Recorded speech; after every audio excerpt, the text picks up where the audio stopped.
Tuangazie siasa katika chama cha Jubilee. Msajili wa vyama vya kisiasa amesitisha mabadiliko ya viongozi kwenye chama cha Jubilee katika nipe nikupe mpya ambayo huenda ikayumbisha chama hicho cha Jubilee.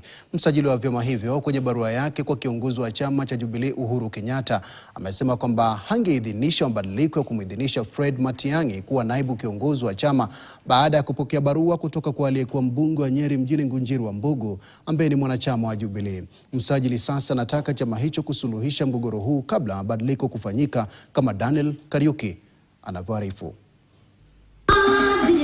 Masaibu ya aliyekuwa Rais Uhuru Kenyatta yangali yanaendelea iwapo yale ambayo yamejitokeza ni ya kutiliwa maanani. Akiwa yuko chini ya shinikizo kujiondoa kwenye masuala ya kisiasa au marupurupu yake kuondolewa, sasa Kenyatta anakabiliwa na mgogoro chamani Jubilee baada ya msajili wa vyama John Loriankou kusitisha shughuli ya kuidhinisha viongozi wapya.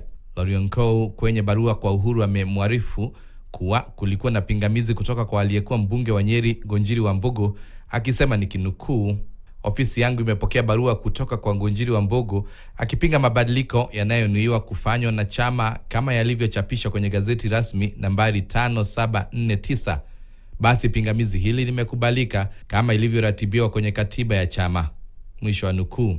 Msajili wa vyama ametaka Uhuru kumfahamisha kuhusiana na mafanikio kwa kusuluhisha mgogoro huu.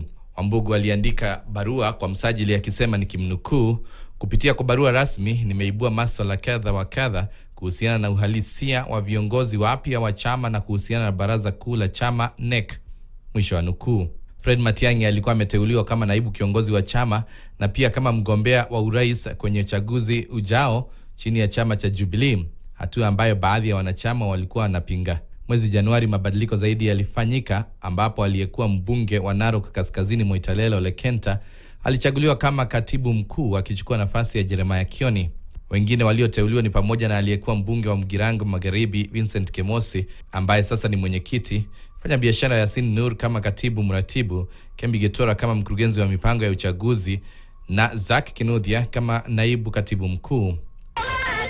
Wakati wa hafla ya kumkaribisha Ole Kenta nyumbani Narok, Rais mstaafu Uhuru Kenyatta alidokeza kuwa kuna watu wanatumika kuyumbisha chama, kilimbikizia lawama Rais William Ruto akidai alikuwa anatumia vikaragosi. Sawa, niambie siwezi ongea, siwezi hata enda harusi, siwezi hata enda mazishi ya rafiki, siwezi hata kutembelea mtu, ati ninyamaze kama bubu na kuna macho naona na nina masikio nasikia. Ajiri mwaka mmoja tangu mahakama kumrejeshea chama Uhuru baada ya mbunge maalum Sabina Chege na mbunge wa Yala Kanini Kega kumtimua kama kiongozi wa chama.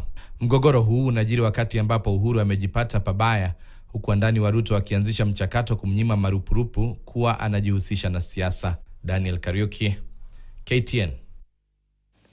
Na mtazamaji, kwa taarifa yote niruhusu nipate angalau tama la maji, nikirejea ni taarifa zaidi, usibanduke.